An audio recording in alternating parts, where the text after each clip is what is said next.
right now on 5 on your side at 10. Wet, not white.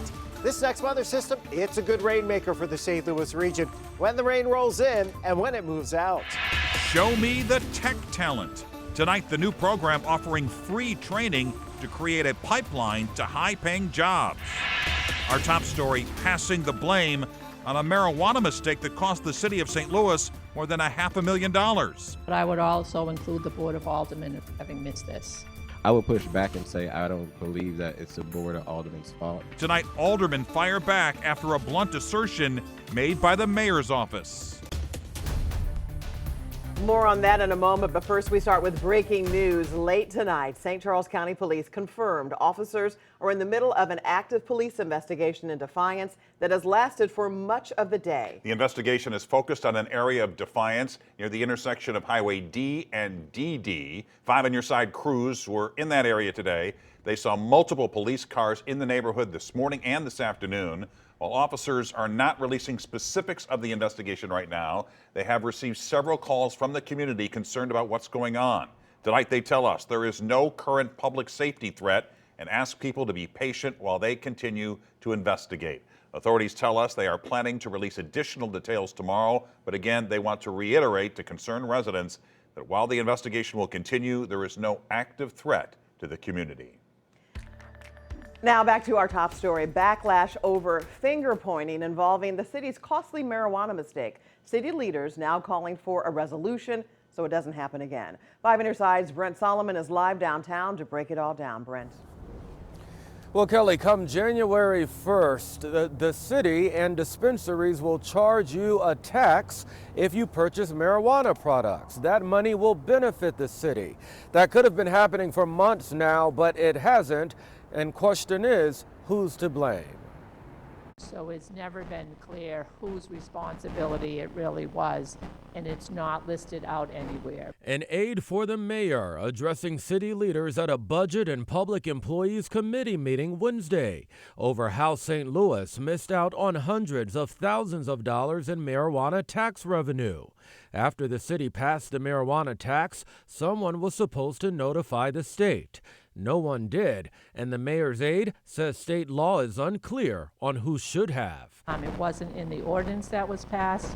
The Board of Elections didn't act on it like they had other times, and the mayor's office had no knowledge that it was our responsibility to do. Some members of the Board of Aldermen finding fault with the assertion they should have done something. I would push back and say I don't believe that it's the Board of Aldermen's fault. I don't think the board it's our role then to, after we legislate and pass a tax, and then reach out to the department, as we're not like a administrative body, we're the legislative body. I don't want us to start saying, oh, well, it's this person's fault, it's this group's fault, it's this entity's fault, because one of the things that I definitely believe in is that leaders have to lead from the front, so we just waste time when we spend time making excuses. I'm sorry that you and Alderman Aldrich are offended by what I said, but I'm standing here having taken responsibility for this issue. That aide telling the Board of Aldermen that if there's a tax change in the future, they should put in writing who should notify the state. Leaders at today's meeting seem to agree that that's a good way forward. Live in St. Louis, Brent Solomon, 5 on your side. A live look at St. Charles tonight. The roads are dry on I-70 right now, but 24 hours from now, it will be a different story. And Weather First Chief Meteorologist Scott Connell is tracking a soaking rain moving into the region tomorrow, Scott. We are, but tonight skies have been mostly clear to partly cloudy with just high thin clouds, and after hitting or even topping out above 60 degrees in some cases today, those temperatures tonight have dropped back to around freezing in some of the coldest spots. How about that sunset this evening? Wasn't that gorgeous? Those high clouds continue to streak overhead. Chesterfield in the valley right now at Spirit down to 29 degrees, 31 over in Mount Vernon.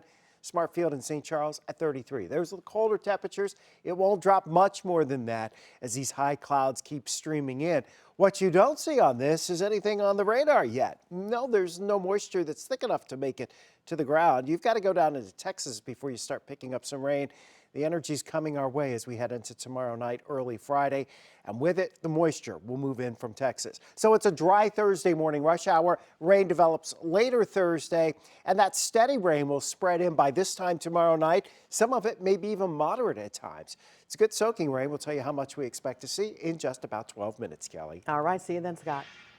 A tow truck driver is hit and killed while loading a vehicle this morning on Interstate 255 in Monroe County, Illinois. The driver has been identified as 57-year-old Wade Bivens of East Carondelet, Illinois. Illinois State Police say Bivens was walking around the tow truck when he was struck and killed by a pickup truck. AAA says this tragedy is a reminder to always slow down and move over a lane for first responders and emergency vehicles. It's the law in every state, and in Illinois, it includes any vehicle stopped with its hazard lights. Tow truck drivers, emergency responders, their fathers, mothers, brothers, sisters, and their lives that our other people are counting on. So, make sure when you're behind the wheel, especially on the highways, you're paying attention to what's around you and giving those workers plenty of space to do their job safely. Police say the driver who hit Bivens stayed on the scene. The investigation is ongoing. Please slow down and obey the signs. That's the resounding plea for drivers speeding through an intersection in North St. Louis. New tonight, people who live near Vandeventer and Ashland Avenues are sharing their concerns with our Robert Townsend. Neighbors say it's been an ongoing problem. Over the last 5 years, it has increased tremendously. Driver very bad. Morning, noon, night. after driver, even motorcyclists. See that car just blew that stop sign? That's an accident waiting to happen. Speeding through stop signs at the busy intersection of Vandeventer and Ashland Avenues in the Greaterville neighborhood. It's a risk coming out on this part of the street. Tuesday, we sat at the intersection for more than 2 hours and saw drivers repeatedly ignoring the stop signs. They're just straight going through it. 2 and 3 and 4 cars right behind each other. Joni Purnell and her husband's church is on Vandeventer, and there's a daycare center across the street. We actually have to go and stand in the middle of the street to stop the traffic to make sure our parishioners can walk across the street safely. There are other things that we can do. 12th Ward Alderwoman Sharon Tyus says many of the speeders are teenagers. She has a message for parents. You need to be talking to your kids about the consequences of driving fast and possibly killing somebody. 3 years ago, Tyus sponsored a bill that brought speed humps to residential streets. Alderwoman Tyus tells me speed humps are not an option for Vandeventer Avenue because this is a secondary street. Meantime, nervous neighbors hope drivers hear them. Slow down. Robert Townsend. Something really needs to be done. 5 on your side. Alderwoman Tyus says under her current traffic calming plan, she will now explore what options are available that can help increase safety at that intersection. And St. Louis police are also planning to discuss options. Kokia Heights police are looking for 2 men believed to be connected to a deadly Thanksgiving Day shooting. Police are calling 21-year-old Scorian Johnson Jr. and 20-year-old Michael Hunter people of interest. 16-year-old Markel Staples was found shot to death last Thursday. Another teen with Staples was seriously injured. If you have any information, call the Kokia Heights Police Department. Former Secretary of State and American diplomat Henry Kissinger has died. A winner of the Nobel Peace Prize, he leaves a legacy that is very much open to debate.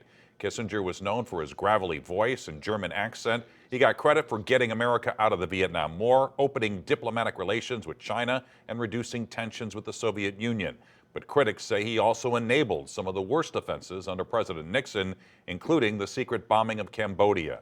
Since leaving government in 1977, he's been consulted by presidents and members of Congress and has been granted audiences by modern leaders from around the world. Henry Kissinger was 100 years old. The tech industry continues to grow in St. Louis, and tonight it's getting a big boost. The technology and biological science hub, Cortex, just got a $7 million grant from the state. That money will be used to train people in the tech industry for free. Laura Barcheski talked with the CEO about how it works, Laura. Mike and Kelly, this money is going towards several training programs that, as you said, are free and place people in tech and cybersecurity jobs right away. The caddy goes into the bay. You golf?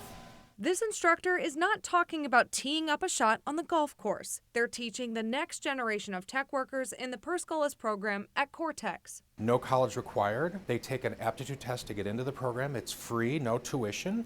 And for 13 or 15 weeks full time, you work hard and they're going to train you to prepare you to enter the workforce for major employers, medium-sized companies, and even startups. And a $7 million grant from the state of Missouri will help keep Cortex programs through 9 different training partners free and accessible to anyone who wants a job in the technology field. There are thousands of unfilled tech jobs in our region alone, let alone the state, tens of thousands. And there's no way we're going to get there if we just rely on a typical 4-year college degree. Jasmine Owens is a graduate of one of the programs, Cyber Up, where she specialized in cybersecurity, something she realized she had a passion for. If you got technology running through your environment, you're going to need cybersecurity.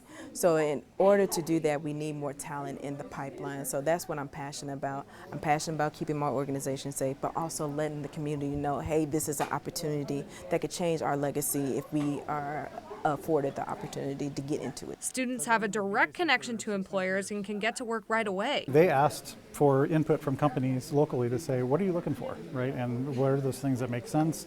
What are those things that we need to make sure we're teaching? How can we best prepare the learners for ultimately a good job? BJC Healthcare is just one of several companies hiring through these programs, hiring 4 graduates since the program started here in St. Louis.